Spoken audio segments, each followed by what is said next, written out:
গল্প আত্মরক্ষা। প্রায় 1 ঘন্টা ধরে 8খানা প্রশ্নের ইন্টারভিউ পর্ব চলার পর পাত্রপক্ষ জানিয়ে দিল যে তিয়াসকে তাদের পছন্দ হয়েছে। কিন্তু 9 নম্বর প্রশ্নে এসে বিয়ের পিঁড়ি আটকে গেল।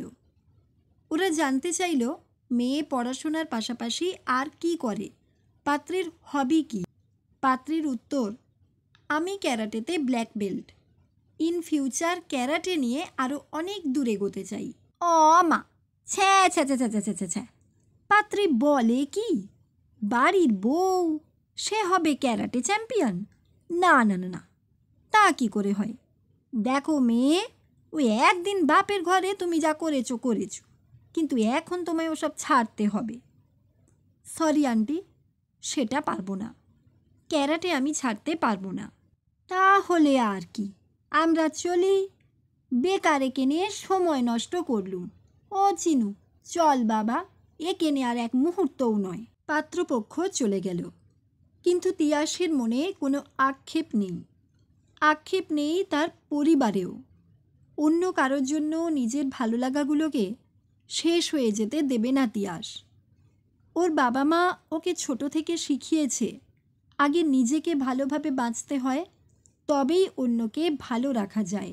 এইভাবে পরপর 17 বার দেখাশোনায় ফেল করার পর তিয়াস ভেবে নিল এ জীবনে তার হয়তো আর বিয়ে করা হবে না।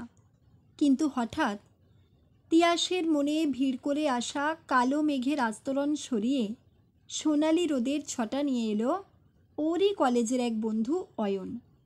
কলেজে পড়ার সময় অয়ন তিয়াসকে পছন্দ করত, কিন্তু তিয়াস তখন ওর ক্যারিয়ার গুছোতেই ব্যস্ত। হঠাৎ এতদিন পর দুই বন্ধুর সাক্ষাৎ হওয়ায় মনের কথা আদান প্রদানের মাধ্যমে একে অন্যের সমস্যার কথা জানতে পারল। অয়ন বলল, এটা তো কোনো সমস্যাই নয়, তুই রাজি থাকলে আমি বাড়িতে কথা বলতে পারি। আমার বাড়িতে আশা করি এসব নিয়ে তোর কোনো প্রবলেম হবে না।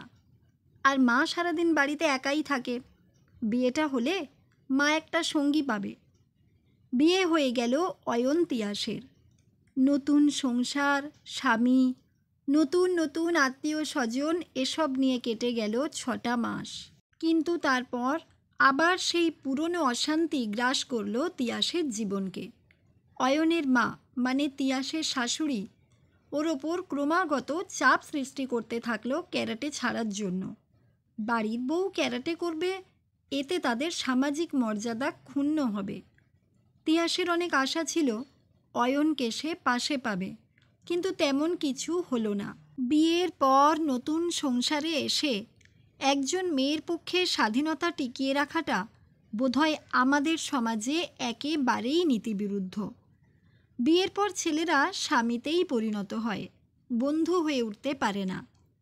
এই ধারণাকেই সঠিক প্রমাণ করে অয়ন বলল, অনেক তো হলো, আমিও তো তোকে এতদিন কিছু বলিনি, আজ বলছি, কারণ মা একেবারেই পছন্দ করছে না, বাড়িতে অশান্তি হচ্ছে। এবার অন্তত এসব ছেড়ে মন দিয়ে সংসারটা কর। কিন্তু তিয়াস তো ঠিক করেই নিয়েছে সে কোনো কিছুর সাথেই কম্প্রোমাইজ করবে না, কারণ সংসারের জাঁতাকলে প্রতিনিয়ত পেশাই হয়ে চলেছে হাজারো মেয়ের স্বপ্ন, তাদের প্রতিভা, স্বাধীনতা। তেমনটা তিয়াস মেনে নেবে না।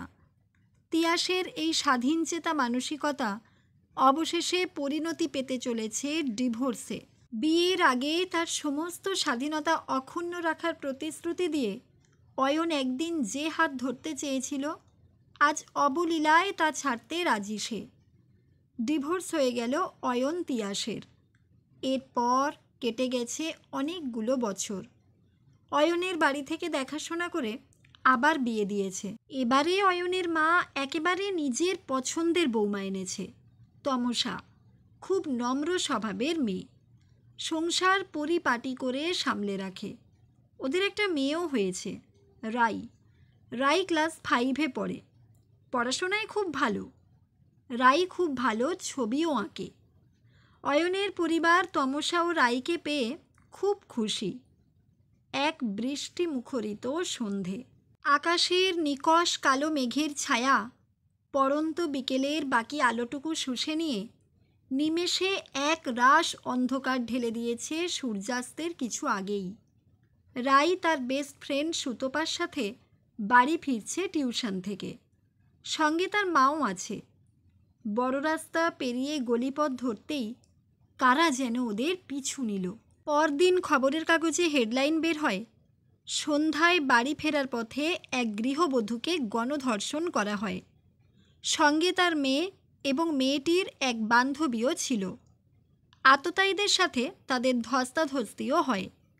তবে শেষ পর্যন্ত ওদের দুজনের কোনো ক্ষতি করতে পারেনি ওরা। সেই সময় একজন মহিলা এসে পড়ে এবং ওদের হাত থেকে মেয়ে দুটোকে উদ্ধার করে। রাতের বেলা পুলিশ আততায়ীদের গুরুতর জখম অবস্থায় উদ্ধার করে হাসপাতালে ভর্তি করে। তিয়াসের সামনে মাথা নিচু করে দাঁড়িয়ে আছে দুই পরিবারের লোকজন। তাদের মধ্যে দাঁড়িয়ে আছে অয়ন আর অয়নের মা। তমসাকে বাঁচানো যায়নি। এই অপ্রীতিকর ঘটনার আবহে তমসা আত্মঘাতী হয়েছে। তবে রাইকে যে সুস্থ অবস্থায় ফিরে পেয়েছে তার জন্য তিয়াসকে তারা কৃতজ্ঞতা জানাতে এসেছে। আরও এক পরিবার তিয়াসের সামনে নত হয়ে দাঁড়িয়ে আছে, সুতপার বাবা এবং ঠাকুমা। সেদিন তোমার মতো বাইরে নৃত্য করে বেড়ানো মেয়েকে আমি ঘরে বউ করে আনতে চাইনি গো মা, কিন্তু আজ বুঝেছি মেয়েরা ঘরোয়া হলে আর চলবে না। সেদিন ক্যারেট জানা বউ নিতে চাইনি, আজ বলছি মা, তুমি ওকে অনেক আশীর্বাদ করো, ও যেন একদিন তোমার মতো ক্যারেট চ্যাম্পিয়ন হতে পারে। আমি ওকে আজই ওই স্কুলে ভর্তি করে দেবো। আগে তো নিজেরা বাঁচুক, আত্মরক্ষা করতে শিখুক। তিয়াসের আর বিয়ে করা হয়নি। অয়নকে ডিভোর্স দেওয়ার জন্য নিজেকেই মনে মনে দোষী সাব্যস্ত করেছে বহুবার। হয়তো একটু মানিয়ে নিলে সংসারটা টিকে যেত, কিন্তু আজ আর তিয়াসের কোনো আফসোস নেই। সে জীবনের সঠিক পথটাই বেছে নিয়েছিল। এটুকু স্বাধীনতা বাঁচিয়ে রাখার লড়াই জারি থাক প্রতিটি মেয়ের মধ্যে।